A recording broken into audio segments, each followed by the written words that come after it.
Hello everyone, welcome back to wonderful सा channel the SM academy. आज का जो लेक्चर है, ये लेक्चर जो है इसके अंदर हम लोग बहुत कुछ सीखने वाले, बहुत इंपॉर्टेंट चीज़ें सीखने वाले। हमारा जो रोल है एनवायरनमेंट के लिए वो क्या होना चाहिए, हम लोगों को एनवायरनमेंट के बारे में कितना जानकारी होना चाहिए, और बहुत सारे जो हम लोगों ने आज तक सुना नहीं होगा वो सारे कंसेप्ट को आज हम लोग एनवायरनमेंट के रिलेटेड जो भी कंसेप्ट है उसको हम लोग डिस्कस करेंगे। तो सब लोगों को इस वीडियो को लास्ट तक देखना है। सारे जो भी आपके नोटबुक है, पेन पेंसिल लेके रेडी हो जाओ, नोट्स भी साथ में बनाना है। और आज जब लेक्चर आप देख लोगे, पूरा वीडियो देख लोगे, तो आपको रिवाइज भी आज के आज कर लेना है। सो विदाउट वेस्टिंग और टाइम, लेट अस बिगिन।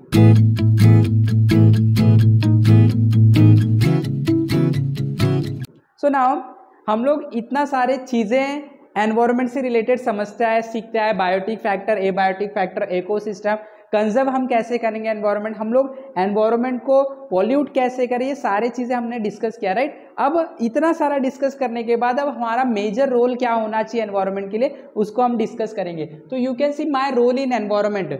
यहाँ पे ट्री डायग्राम के फॉर्म में आपको समझाने की कोशिश किया गया है कि किस तरीके से आपका जो रोल होना चाहिए वो होना चाहिए एनवायरनमेंट के लिए। तो you can see my role in environment. हम लोग कोई भी एक से स्टार्ट करते हैं, जैसे प्रिजर्वेशन।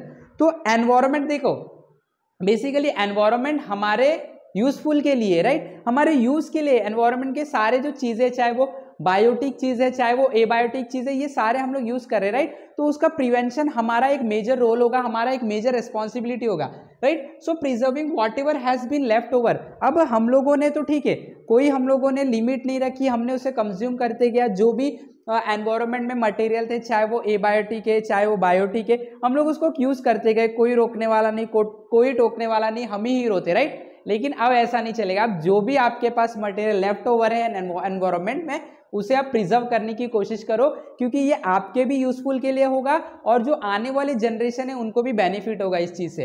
देखो, remedies to prevent further losses. अब जो लॉस हो गया उसको भूल जाना है, राइट। अब लेकिन जो बचा हुआ है वो लॉस को कैसे प्रिवेंट करेंगे, उसका कुछ सॉल्यूशन निकालो, उसकी रेमेडीज निकालो। तो ये अब अगेन ये आपकी एक रिस्पॉन्सिबिलिटी होगी। Preserving unknown reasons. जो रीजन अननोन है, अभी तक हम लोग वहां तक पहुंचे नहीं है, अगर पहुंच रहे हैं, हम लोगों को पता लग रहा है लेकिन पब्लिक को पता नहीं वो रीजन के बारे में।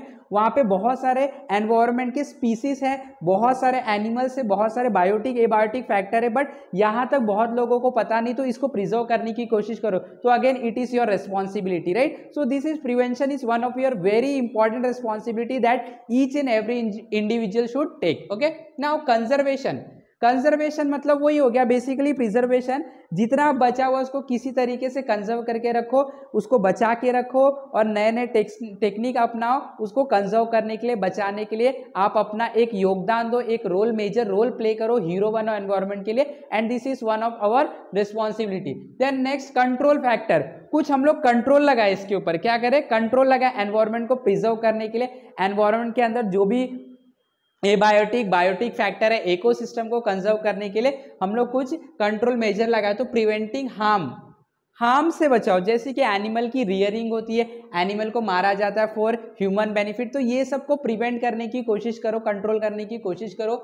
स्टॉपिंग दी हार्मफुल एक्टिविटी। जो माइनिंग प्रोसेस चल रहा है उसके ऊपर जो नियम दिया है गवर्नमेंट ने, वो नियम से जाओ। और एक्स्ट्रा जो एक्टिविटी हम लोग माइनिंग से रिलेटेड करते हैं जो कि एनवायरनमेंट को नुकसान पहुंचाता है, उसको बचाना है। क्योंकि हम कौन है? हम एक रिस्पॉन्सिबल सिटीजन है। कौन है हम लोग? एक रिस्पॉन्सिबल सिटीजन, एक अच्छे इंसान है हम लोग। तो अगर हम लोग अच्छे इंसान है तो हम लोग काम भी कैसे करेंगे? अच्छे करेंगे। तो हम लोगों का कर्म जो है वो अगर अच्छा होगा तो हम इंसान भी कैसे होंगे? अच्छे होंगे। तो ये चीज आपके दिमाग में रखना है। कंट्रोल करो, प्रिजर्व करो, कंजर्व करो अपने एनवायरनमेंट के, और अगर आप ऐसा करोगे तो आपके लिए वो बेनिफिट होगा।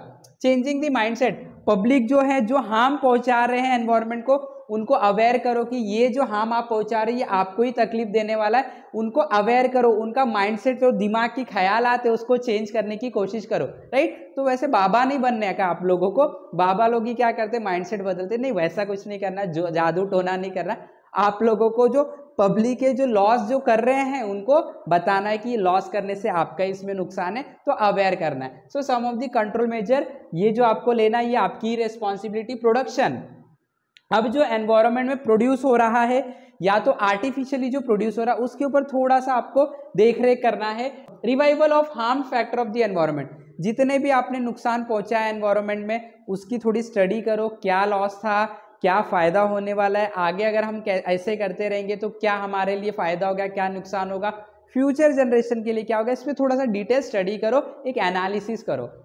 अटेम्प्टिंग इनोवेशन, नए नए आइडियाज़ लेके आओ related to science and technology. देखो हम लोग बहुत आगे बढ़ चुके हैं, तो नए नए आइडियाज़ लेके आओ, एनवायरनमेंट को कंजर्व करने के लिए ग्रीन एनर्जी के कंसेप्ट को लेके आओ। एंड इसी तरीके से आप लोगों को एक एनवायरनमेंट जो है उसको बचाना, ये आपकी एक मेजर रिस्पॉन्सिबिलिटी रोल है।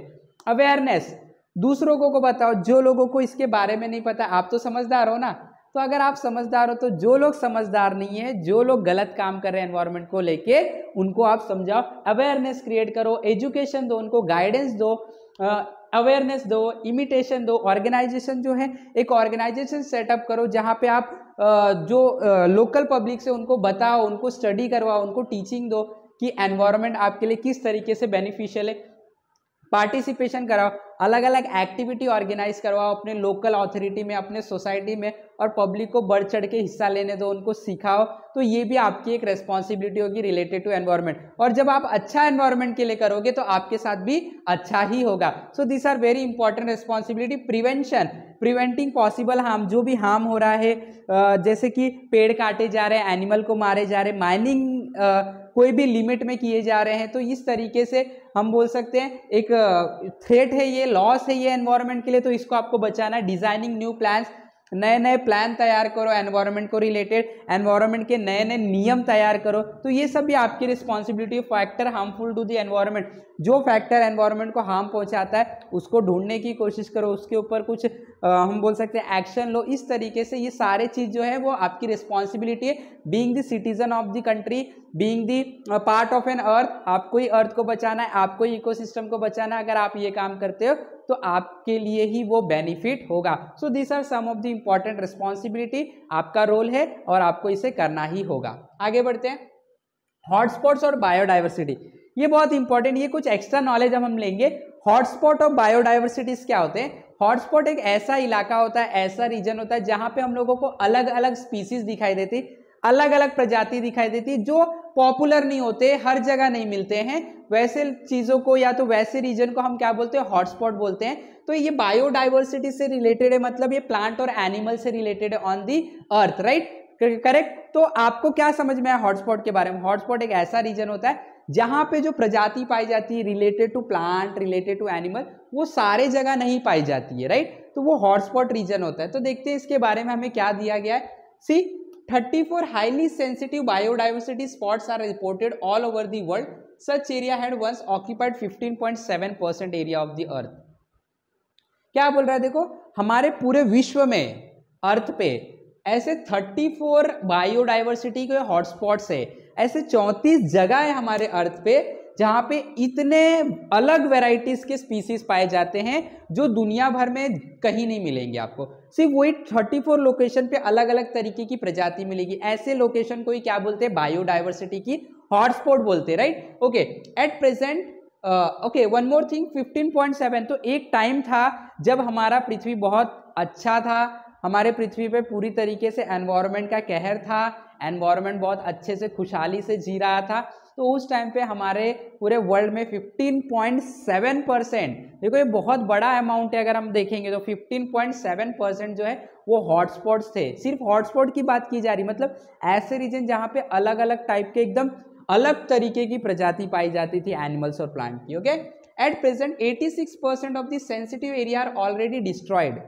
अब 15.7% जो था, जो भी हिस्सा था, ये 15.7, इसका भी 85% डिस्ट्रॉय कर चुके हैं हम। क्या कर चुके? 85%।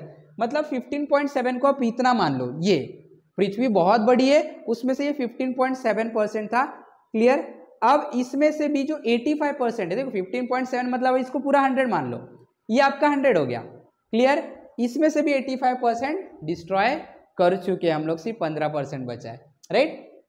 86 of the sensitive area are already destroyed. Presently only 2.3% area of the earth has been left over as hotspot area. सिर्फ 2.3% पूरे दुनिया में हॉटस्पॉट एरिया बचा है। मतलब हम लोग ने वो स्पीसीज को खत्म कर दिया है, एंडेंजर में डाल दिया है। उनके हम बोल सकते हैं जो है, तो उनका जो भी जो 2.3 जो यहाँ पे हम लोग देख सकते हैं 2.3% ऑफ हॉटस्पॉट सिर्फ बचे हुए। तो अब आज के टाइम पे सिर्फ और सिर्फ 2.3% ऑफ हॉटस्पॉट बचे, हम लोग ने वहाँ के स्पीसीज को डिस्ट्रॉय कर दिया, वो स्पीसीज एक्सटिंक्ट हो गया। अब बहुत कम हॉटस्पॉट यानी कि एकदम अलग तरीके के प्रजाति हम लोगों को देखने के लिए मिलते हैं। Next, it include 1,50,000 plant species which are 50% of the world count. अब ये देखो 2.3% जो है इसके अंदर 1.5 लाख अलग अलग प्लांट की प्रजाति है। ये सब जगह नहीं मिलेंगे, हॉटस्पॉट मतलब यहाँ पे ही ये मिलेंगे और कहीं नहीं मिलेंगे दुनिया में, इसके लिए उसका नाम हॉटस्पॉट रखा गया। तो ऐसी प्रजाति, तो पेड़ के जो है वो 1.5 लाख प्रजाति अभी भी पड़ी हुई है। वही इंडिया की बात करेंगे, as far as India is consider, out of 135 species of animal, हमारे इंडिया में 135 प्रजातियां थी एनिमल की, उसमें से क्या बोला गया, देखो 85 species are found in the jungles of India eastern region. East region, east मतलब आसाम, अरुणाचल प्रदेश, यहाँ पे हम लोगों को 85% ऑफ एनिमल्स जंगल में मिल जाते हैं। About 1500 endemic plant species are found in Western Ghat. यही एंडेमिक मतलब वही होता है हॉटस्पॉट टाइप के प्लांट जो एकदम अलग होते, विचित्र होते, वो हर जगह नहीं पाए जाते। तो ऐसे टाइप के स्पीसीज 1500 स्पीसीज 1500 स्पीसीज प्लांट के हमारे वेस्टर्न घाट में मिलते हैं। वेस्टर्न घाट मतलब हम लोग बोल सकते हैं, वेस्टर्न घाट मतलब Maharashtra, Gujarat, Karnataka, Goa and all that, इनके जो जंगल से, इनके जो पर्वत है वहाँ पे हम लोग को 1500 अलग अलग तरीके का प्रजाति पेड़ के दिखाई देते हैं अभी भी। Out of the total plant species in the entire world, पूरी दुनिया में 50,000 आर एंडेमिक। पूरी दुनिया में जितने भी प्रजाति हैं उसमें से 50,000 जो है एंडेमिक है। मतलब क्या होता है एंडेमिक, मतलब अलग प्रजाति के पेड़ हैं जो बहुत विचित्र है, बहुत अलग है। जैसे कि आप लोगों ने देखा है वो पिक्चर प्लांट जो होता है, ये एक स्पीसीज ये पूरी दुनिया में मिलता है क्या, नहीं, कोई कोई लोकेशन पे मिलता है, तो ये एक एंडेमिक प्लांट हो जाएगा। ओके, जैसे एक एग्जांपल लेते हैं टमाटर का पौधा, ये तो पूरी दुनिया में मिल जाता है, तो ये एंडेमिक प्लांट नहीं होगा। जो पूरी दुनिया में नहीं मिलता है, कुछ ही कुछ लोकेशन पे मिलता है, उसको एंडेमिक प्लांट बोला जाता है। ओके, आगे बढ़ते हैं। 3 endangered heritage places of the country. अब हम लोगों ने एनवायरनमेंट में डिस्ट्रॉय किया तो जरूरी है प्लांट और एनिमल्स को डिस्ट्रॉय किया, नहीं, हम लोग ने मॉन्यूमेंट्स को, हिस्टोरिकल प्लेसेस को, बहुत सारी चीज़ों को डिस्ट्रॉय किया। कुछ हम लोग इन्फॉर्मेशन और भी ले लेते हैं। तो वेस्टर्न घाट को देखो, the western Ghat spread over the state of Gujarat, Maharashtra, Goa, Karnataka, Tamil Nadu, Kerala. This 6 state has been endangered due to mining industry. यहाँ पे हम लोग ने नेचर को भी प्रॉब्लम क्रिएट किया, क्योंकि ये वाले जो स्टेट है वेस्टर्न साइड में इंडिया के, यहाँ पे हम लोग ने माइनिंग इंडस्ट्री बिठा के रखी है और वहाँ पे हम लोग बिना किसी भी लिमिट के माइनिंग किए जाते हैं। पहले ऐसे ही होता था, अब हम लोग ने लॉज लगा दिए, तो इसकी वजह से ये जो यहाँ के जो एनवायरनमेंट है, वहाँ के स्पीसीज क्या है, वो एंडेंजर्ड है। Next, Manas national park of the Assam is under threat due to dams and indiscriminate use of water. Tiger and rhino of that region are under threat. वहीं पे हमें बोल रहा है कि ईस्टर्न घाट में अगर हम लोग चले जाएंगे मानस नेशनल पार्क में, जो कि आसाम के आसपास का जंगल है, वहां पे अगर आप देखोगे तो अगेन डैम बनाने की वजह से हम लोगों ने बहुत सारे जो जानवर की प्रजाति है उनको डिस्ट्रॉय किया है, थ्रेट पहुंचाया है, हानि पहुंचाया है। तो अगेन ये एक एनवायरनमेंट के लिए क्या है, लॉस है, एनवायरनमेंट के लिए थ्रेट है। वहीं पे Sundarban national park of west Bengal is reserve for tiger. Tiger के लिए बहुत फेमस है ये, लेकिन हमने क्या किया, देखो however the tiger population and overall local environment is seriously challenge. फिर भी टाइगर का पॉपुलेशन पे जो हम बोल सकते हैं जो रिटेन रखना चाहिए था कि इतने टाइगर रहने चाहिए या थोड़े से उनके नंबर बढ़ना चाहिए, ये नहीं हुआ है। वहाँ पे भी हम लोगों को कुछ ना कुछ प्रॉब्लम फेस करना पड़ा है। टाइगर का नंबर जो है वो धीरे धीरे लगातार डिक्रीज होते जा रहा है by due to construction dam, deforestation हम कर रहे हैं, एक्सेसिव फिशिंग कर रहे हैं, एंड इसी वजह से ये सब प्रॉब्लम हम लोग क्रिएट कर रहे हैं एनवायरनमेंट में। इसके ऊपर कंट्रोल करना चाहिए, इसके ऊपर हमारा कंट्रोल रहना चाहिए, ये एक हमारा रिस्पॉन्सिबिलिटी है। So this are the 3 endangered species है, एंडेंजर्ड हेरिटेज है। ये 3 एंडेंजर्ड हेरिटेज है, the western Ghat, Manas national park, Sundarban national park. ये एक टूरिस्ट अट्रैक्शन भी है, ये एबेंडेंस है हमारे लिए, ये अर्थ का नेचुरल रिसोर्सेस है इंडिया के लिए, लेकिन हम लोग ने इनको थ्रेट पहुंचाया, तो इसके लिए हम लोग इसको भी एक इंपॉर्टेंट फैक्टर कंसिडर कर सकते हैं एनवायरनमेंट के लॉस के related. Now classification of threatened species. जो स्पीसीज प्रजाति थ्रेटेंड हो चुकी है, जिसको लॉस हुआ है एनवायरनमेंट में, उसके बारे में थोड़ा सा डिस्कस करेंगे। इसको हम लोग ने 4 कैटेगरी में बांटा है। यू कैन सी, पहला है एंडेंजर्ड स्पीसीज। जो एंडेंजर्ड मतलब खतरे की घंटी है, वो स्पीसीज, वो प्रजाति खत्म होने वाली है। जैसे देखो, either number of this organism is decline और their habitat is shrunk to such an extent that they can be extend in future. तो ऐसी प्रजाति जो कि पूरी तरीके से खत्म होने वाली है या तो बहुत कम हो चुकी है और आने वाले फ्यूचर में खत्म हो जाएगी, ऐसे प्रजाति को हम लोग क्या बोलते हैं, एंडेंजर्ड स्पीसीज बोलते हैं। जैसे यहाँ पे एक एग्जांपल दिया है लायन टेल्ड मंकी। कुछ ऐसे मंकी पाए जाते हैं जिनका जो पूंछ होता है, टेल होता है, वो लायन की तरह होता है। तो ऐसे मंकी जो हैं ये स्पीसीज है, एक एनिमल के स्पीसीज, ये एंडेंजर्ड हो चुके, बहुत कम नंबर इनका बचा और आने वाले फ्यूचर में अगर हम लोगों ने केयर नहीं किया एनवायरनमेंट की तो इनकी भी स्पीसीज जो है वो खत्म हो जाएगा और जिसकी वजह से इकोसिस्टम में डिस्टर्बेंस क्रिएट होगा, तो ये हमारे लिए लॉस होगा। वहीं पे रेयर स्पीसीज, अब देखते हैं रेयर स्पीसीज किसको बोला गया है। Number of this organism is considerably decline, कम हो चुका है। Organism of this species being endemic may become extinct very fast. देखो रेयर स्पीसीज है मतलब ये सब जगह नहीं पाए जाते, तो ऐसे स्पीसीज डिक्लाइन हो चुके हैं या तो फ्यूचर में डिक्लाइन होने वाले हैं। देखो दोनों में डिफरेंस समझना है। एंडेंजर्ड स्पीसीज मतलब ये सब जगह पाए जाती है, एंडेमिक नहीं है। क्लियर, ये एंडेमिक नहीं है, सब जगह मिल जाते हैं ये स्पीसीज, लेकिन हमारे हम बोल सकते हैं लापरवाही के वजह से हम लोगों ने इनको एंडेंजर में डाल दिया, इनका नंबर खत्म हो चुका है या तो होने वाला है। रेयर स्पीसीज जो हैं ये बहुत कम मिलते हैं और इनके ऊपर भी हम लोग ने प्रॉब्लम क्रिएट कर दिया, तो ये तो बहुत हम बोल सकते हैं गलत काम इंसान किए जा रहे हैं, राइट। एग्जाम्पल रेड पैंडा है, मस्क डियर है, तो यहाँ पे आप देख सकते हैं ये बहुत कम जगह दिखाई देंगे आपको, इसके लिए रेयर स्पीसीज होते हैं। ओके, आगे देखो वल्नरेबल स्पीसीज। अब ये क्या होता है, number of this organism is extremely less, already पहले से ही कम है, नेचर में ही कम है, एंड कंटिन्यूस टू डिक्लाइन, और ये कंटिन्यूस होकर डिक्लाइन होते जा रहे, कम होते जा रहे, कम होते जा रहे। एक तो पहले से ही नहीं है, कम है, ऊपर से हम लोग इसके ऊपर प्रॉब्लम क्रिएट कर रहे हैं, तो ये तो बहुत बड़ा प्रॉब्लम हो जाएगा। तो ऐसे जो भी स्पीसीज है जो पहले से ही नेचर में कम थे वो भी डिक्लाइन हो रहे, तो ऐसे स्पीसीज को हम लोग ने ये कैटेगरी में रखा है वल्नरेबल स्पीसीज। क्लियर, तो पहला क्या था हम लोग को, endangered species, rare species second, vulnerable species, last one क्या है, indeterminate species. This organism appear to be endangered, but due to their some behavioral habit, there is no definite and sustainable information.